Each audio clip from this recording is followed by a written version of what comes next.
mula kay FMR Davao del Norte correspondent Noreen Igonia. Noreen? Ninya, nandito tayo ngayon sa mismong sa General Santos City.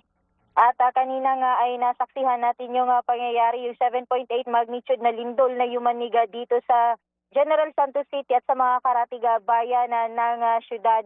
At kanina, Ninya, alas 7:37 ng umaga nga ay may mga buildings dito na gumuho, kabilang na yung isa sa pinakamalaking mall dito sa Jensan na pinangangambahan na may mga natrap sa loob.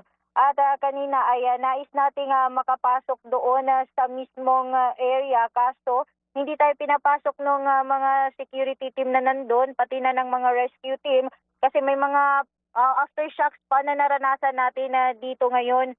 At may gumuho din na isang food chain, o dalawang food chain ito, magkaibang food chain. May mga eskwelahan na may mga gumuhong building at may tsunami warning din kanina. At ilang mga simbahan din dito sa General Santos City ay gumuho din dahil nga sa 7.8 magnitude na lindol. At patuloy naman ang isinasagawang rescue operations ng ating mga rescue team. At inaalam pa ng ating lokal na pamahalaan ang mga nadamyos at kung may mga nasugatan ba o mga casualties sa nangyaring pagyanig.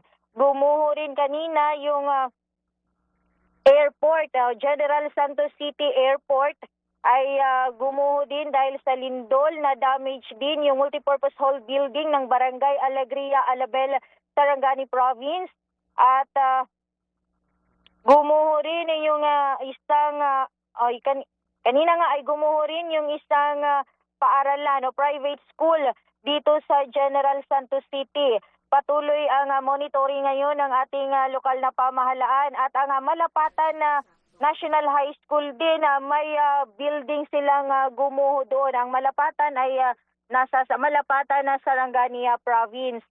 At ngayon nga niya ay dito sa General Santos City, nagmistulang ghost town itong buong syudad matapos ngayong pagyanig kasi sarado halos lahat ng mga establishmento dito, maging yung mga restaurants, gasoline stations, pharmacies, paaralan, mga government agencies, maliban na lang dun sa mga rescue team natin or dun sa DSWD, sa public hospital, public and private hospitals, at yung mga nag-render ng mga services para dun sa mga apektado ng lindol.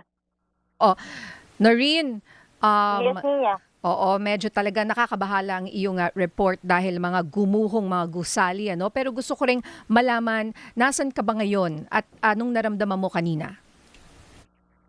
Kanina niya, yung pagyanig na nangyari alas 7:37 ng umaga, bumiyahe ako kanina papunta dito sa General Santos City dahil nga sa event ng pag-ibig at naabutan tayo ng lindol doon sa Malungon, Sarangani Province, isa din sa pinakamalapit doon sa epicenter. At kanina nga ay, maiyak na naman ako nito. Naku, Kala ko pasensya na, katapusan ko Noreen. na kasi, nasa loob ako ng sasakyan. Bigla na lang umuga yung lupa at yun yung naranasan ko ng pinakamalakas na lindol sa buong buhay ko. Akala ko katapusan ko na talaga kasi akala ko na madaganan ako ng mga poste o yung mga puno na nasa gilid. Mabuti na lang at na ang yung naparkingan ko ay open area siya. Kaya ang kinatatakutan ko lang kanina, maliban sa madaganan ako ng mga poste, ay baka biglang bumuka yung lupa or yung kainin tayo ng lupa, yung mga ganyan na yung mga. Kaya hanggang sa ngayon ay na hindi pa rin Medyo ako, hindi ko pa rin traumatized. masabing okay ako. Oo. Noreen, pasensya na pero sige, tuloy-tuloy pa rin ang pagbabalita mo. Ganyan ang ating mga journalist, mga broadcaster, mga reporter po natin tulad ni Noreen. Nasa loob ka ng sasakyan kanina, ikaw ba yung nagda-drive or nakapark ka nung na yumanig yung lindol? Nasa loob ako ng sasakyan, nakapark ako kasi naramdaman ko habang nagda-drive ako na parang umuuga na yung lupa. So gumilid ako dun sa sa may tapat nung isang simbahan at doon na nga nagtaka ako kasi gumilid din yung ibang mga mga sasakyan at yun na biglang umuga yung lupa. At iba din kasi yung niya, yung galaw ng lupa, parang nais talaga, parang yung feeling mo kakainin ka na ng lupa nung mga time na yun. Oo. Mga gaano katagal, Noreen, yung naramdaman, yung Siguro estimate nasa mga ninyo? ano din, mga 30 seconds to 1 minute. Oh, hindi biro yun. Hindi ko Matagal-tagal yun. Hindi Oo. ko na nakuha na ng video kasi parang natakot na kasi ako, hindi ko na alam kung ano yung gagawin ko. Ang inuna ko na lang tawagan yung mga anak ko kasi nasa paralan sila. Ah, At may mga videos din ako nakita na may mga gumuhong paaralan. Oo. Tinatakot ako baka madamay sila. Buti na lang at hindi. Malapit din sa malapit din kasi sa dagat yung sa amin. At Oo. may tsunami warning din po. Okay, So- Noreen, ilang taon ba yung mga anak mo at saan eskwelahan to? Sa Tubalan Elementary School sa Malita, Davao Occidental, 15 at 17 years old po. Kumusta naman sila at ano raw yung naramdaman nila, Noreen? Kanina, yung anak ko, muntik na daw mahimatay. Yung anak kong babae, dalawa kasi sila kuya at yung anak ko babae. Muntik nang mahimatay yung babae. Buti na lang, pinuntahan siya nung kuya niya. Sila na lang din yung Sila na yung nag-rescue ng mga sarili nila. At ayaw pa daw silang palabasin ng security. Kaya lang nakiusap yung panganay kong anak na palabasin na sila kasi mas safety dun sa pupuntahan nila. Safe, upland area yon. At yun na nga, sinundo din sila ng mama ko. mm Eh Okay. ngayon, nasa ligtas na lugar na sila. Yun lang ang kinatatakutan lang namin. Baka may maliban sa mga aftershock, may mas malakas pa na lindol na pwedeng yumanig na naman dito. Oo Kasi nga. nga, yun, di ba, nung mga nakaraan, naranasan din namin yung malakas na lindol sa Davao Region. Baka mangyari na naman ulit na after ilang oras, yayanigin na naman ng mas malakas pa. O di kaya, yung malapit lang yung, parang lang, pahalos kasing lakas lang din ng yumanig kanina. Yun yung kinatatakutan namin. Oo nga. Ngayon nga, dito ako sa pinaka-sentro ng Jensan, hindi ko pa rin napuntahan yung dagat at ilang mga lugar dito. Pero yung na-observe lang natin dito, Ninya, wala na talaga, kukunti na lang yung mga sasakyan na dumadaan. Oo. At sarado lahat ng mga establishment. Noreen, no, tayo nagpapasalamat sa Diyos na kayo safe at ang iyong anak ay mga safe. Pero ang sitwasyon sa mga paaralan, meron ka bang balita? Kasi syempre first day of school ngayon at malapit nga kayo. 'Di ba? In General Santos, malapit sa Sarangani, so mas ramdam nyo po talaga. Yes. Nandito nga tayo ngayon sa kanina ay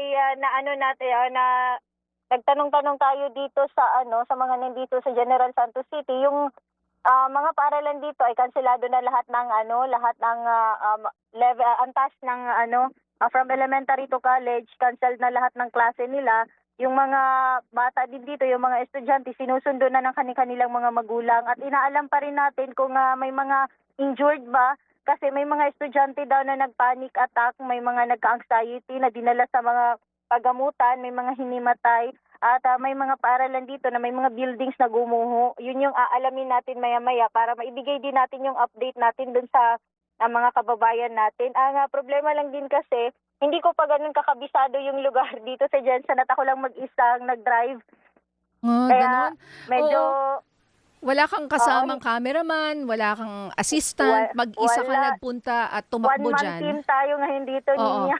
Alam mo, Noreen, talagang grabe yung nangyari rin sa'yo na imagine na yung mga anak mo, syempre nagtatrabaho ka sa gitna ng lindol, di ba? Yung iba dyan tatakbo na babalik na. Pero buti na lang ay nasa mabuting kalagayan ng iyong mga anak. Kaya nakakapag-report ka ngayon. Pero Noreen, two things.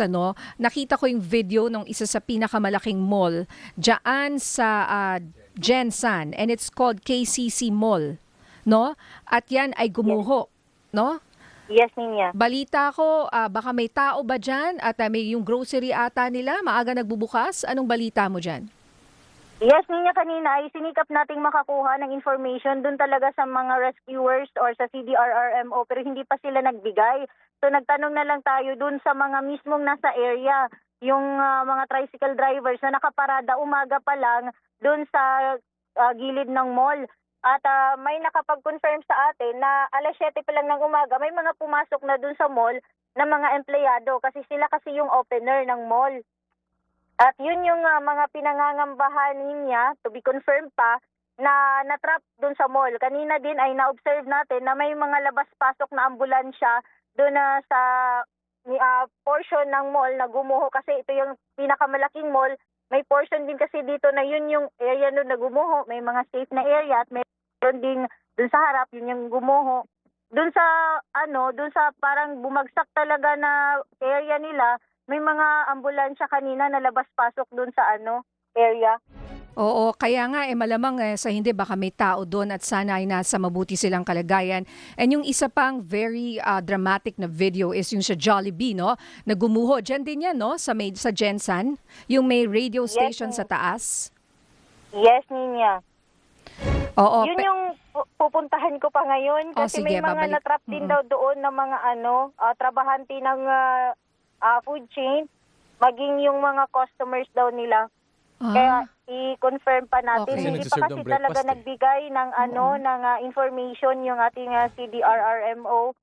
Kasi parang kinokolekta pa nila lahat ng mga informations na ibigay nila sa media.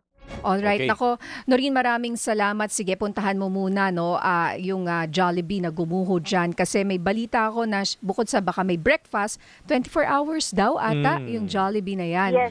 And so Yes, 24 hours. we are hoping and praying talaga na wala pong nasaktan o namatay sa insidente na yan. Noreen, sige, babalikan ka namin. Maraming salamat. Thank you for your service. Noreen Igonia, live mula po dyan sa General Santos City. Thank you, Noreen.